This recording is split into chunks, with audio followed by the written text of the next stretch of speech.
lalu apa hubungannya sebenarnya cara kerja agile yang tadi kita bahas dengan siklus cepat dan kemudian interaksi yang bertumbuh, kemudian dalam rangka menghasilkan inovasi, gitu ya, dan kita project-kan, gitu ya. Namanya project itu ada batas waktu, time tadi, ada alokasi tertentu, resources yang memang sengaja untuk disiapkan, dan kemudian ada spesifik outcome yang memang ingin dicapai, gitu ya. Selama tiga hal itu memang ada, bisa kita sebut project, terlepas bahwa itu officially apa enggak. So, kenapa ada innovation project? Apa tujuannya sebenarnya kita mengimplementasikan innovation project? Judul dari sesi ini kan Agile Innovation Project ya, dan kenapa bagi teman-teman yang di perusahaan kemudian perlu mempertimbangkan untuk mengimplementasikan innovation project. Jadi, teman-teman, kalau saya boleh memberikan gambaran, ketika perusahaan kita, ini berhubungan dengan slide berikutnya sebenarnya ya, sedang mencoba untuk mengimplementasikan inovasi dengan cara agile, ya, atau sedang berusaha untuk menerapkan agility supaya lebih inovatif. Ini dua kata ini, agile sama inovasi itu yang saling berhubungan. Ini ya, dua kata itu saling berhubungan. Jadi baik kita mau membuat perusahaan kita lebih inovatif, entah menjaga growth di era pandemi, entah kemudian mencoba untuk survive, bahkan entah kemudian mencari pasar-pasar baru, entah apapun itu, dia perusahaan sudah sadar bahwa perlu berinovasi, maka agile menjadi pilihan pendekatan yang membuat proses inovasi itu lebih cepat, gitu ya. Nah, ada dua model sebenarnya, atau ada dua jalur ketika kita mau mengimplementasi inovasi ataupun agile di perusahaan kita. Kalau kita bicara Agile Innovation Project, itu seperti di slide ini adalah kendaraan khusus, gitu ya. Kendaraan khusus yang mana kita mulai dari orang-orang yang terbatas. Jadi namanya juga project, gitu ya. Kalau kita punya atau di perusahaan kita terdiri dari sekian banyak karyawan, gitu. Kemudian pimpinan perusahaan sudah sadar bahwa ini kita kalau nggak inovasi bahaya. Ini tren menunjukkan terus decline. Kita harus berinovasi. Dengan cara gimana? Gitu ya. Dengan cara menerapkan agility. Tanya lagi, gimana caranya? Gitu ya. Maka ada dua cara yang bisa kita pilih, gitu ya. Misalnya cara special vehicle, yaitu melalui Agile Innovation Project, seperti yang kita sedang bahas, atau cara mass vehicle. Jadi kendaraan massal, gitu ya. Itu pendekatan yang berbeda. Jadi nggak perlu melalui sebuah project, tapi kemudian di-deploy secara luas di berbagai unit-unit kerja di perusahaan. Nah, Agile Innovation Project itu adalah special vehicle. Maka orang-orang yang kemudian terlibat di tim project itu sendiri terbatas, gitu. Tetapi diharapkan memberikan impact yang konkret, memberikan benefit yang lebih lagi. Value-nya itu benar-benar bisa membantu perusahaan untuk mencapai apa yang itu menjadi arah strategis perusahaan, gitu. Jadi seperti itu gambaran antara Agile Innovation Project dengan upaya implementasi Agile yang dilakukan melalui non-project, gitu. Dua-duanya bisa, tapi memang memiliki plus minus masing-masing. Seperti itu. Nah, Agile juga beberapa teman-teman bisa lihat banyak survei atau banyak riset yang menunjukkan bahwa betapa pendekatan Agile itu membuat atau meningkatkan success rate project. Ya, di slide ini bisa teman-teman lihat. Untuk project large bahkan itu peningkatan success rate-nya itu bisa sampai double. Gitu. Medium project 19 ke 31%, seperti yang bisa teman-teman lihat. Small project mungkin impact-nya juga akan lebih kecil gitu ya.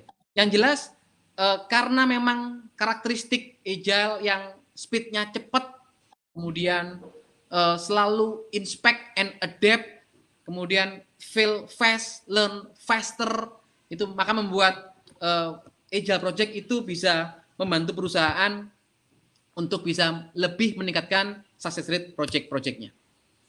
Selain mengenai success rate, ada beberapa benefit yang hasil masih survei dari Stannis Group yang mengatakan bahwa para praktisi agile itu memberikan respon gitu ya, testimoni seberapa sih atau apa saja benefit dan seberapa besar benefit itu dirasakan oleh para praktisi agile ini dalam dalam 5 elemen yang ditanya ini. Pertama, menekan risiko project.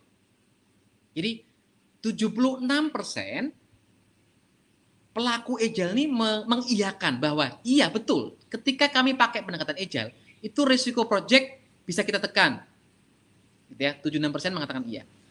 Ya, logiknya ya memang karena kita mendeliver outcome yang kumulatif tadi ya, tidak langsung gede dan tidak langsung kita ukurnya di ujung, melainkan di setiap siklus cepat. So, masuk akal sebenarnya ketika kemudian kita bisa mengelola atau menekan risiko project begitu. Yang kedua, kecepatan time to market.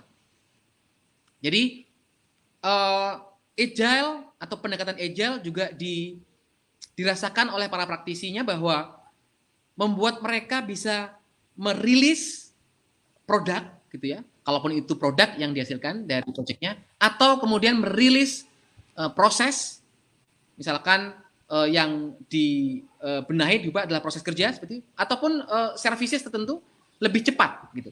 Kenapa? Karena agile tidak menuntut harus selesai sempurna baru kemudian dirilis. Ya, ini kalau teman-teman perhatikan rasakan sama dengan kalau kita tahu ya, kita pernah pakai aplikasi-aplikasi yang dirilis itu ya, selalu ada versi-versinya gitu ya, versi 1.0, 1.2, 1.3 dan seterusnya.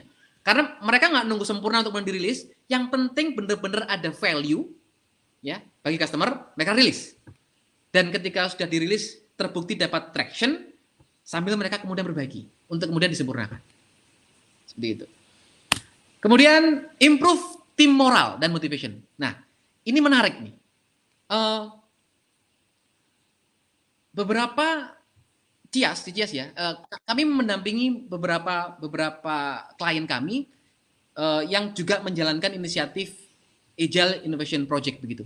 Nah, kolaborasi yang terjadi di dalam Agile Squad itu benar-benar lintas fungsi dan benar-benar mengedepankan nilai-nilai agile gitu ya, antara lain keterbukaan, semuanya semua orang tahu progres semuanya, gitu ya, dan tidak perlu ada yang merasa bersalah atau kemudian merasa menyembunyikan gitu ya, ketika ada bagian atau tugas-tugas yang memang tidak bisa terselesaikan oleh seorang anggota tim, itu secara terbuka disampaikan kepada tim yang lainnya. Dan karena spirit kolaborasi ini terus didengung-dengungkan di dalam tim itu, akhirnya task yang tidak terselesaikan itu pun bisa terselesaikan hasil keterbukaan dan hasil juga dari dorongan orang lain yang berusaha untuk membantu. Maka tidak heran sebuah tim yang menjalankan pendekatan agile itu knowledge, kemudian ownership, kemudian experience anggota di dalam squad itu kalau dibandingkan before dan after mereka terlibat di project itu meningkat sangat signifikan.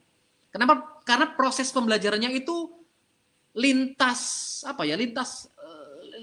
fungsi, lintas literatur. Mereka belajar, saya misalkan member dari bagian teknis, kemudian ada teman saya squad member, dia bagian administrasi begitu, atau ya ada task dia yang nggak bisa dilakukan, kemudian dia terbuka minta support, dan setelah ditakar kayaknya ini nggak butuh kompetensi spesifik khusus gitu ya, sehingga setiap orang sebenarnya bisa melakukannya, maka saya misalkan rela membantu gitu, maka saya jadi belajar gitu ya.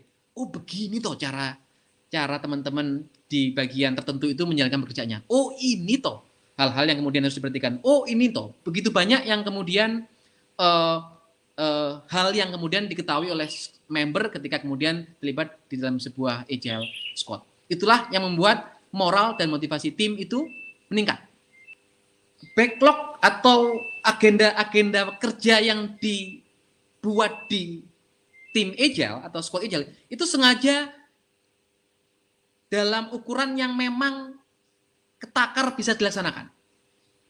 Kecil, terukur, sehingga peluang orang benar-benar bisa melaksanakannya tinggi, itu membuat akhirnya juga moral tim meningkat. Jadi dia bisa get things done. Nah itu salah satu dimensi kenapa kok kemudian pendekatan agile itu bisa meningkatkan moral dan motivasi tim. Tim productivity jelas itu akan berimpact kepada produktivitas tim ketika kemudian moral dan motivasinya meningkat, dan ini juga kemampuan untuk mengelola prioritas juga meningkat dengan sangat signifikan.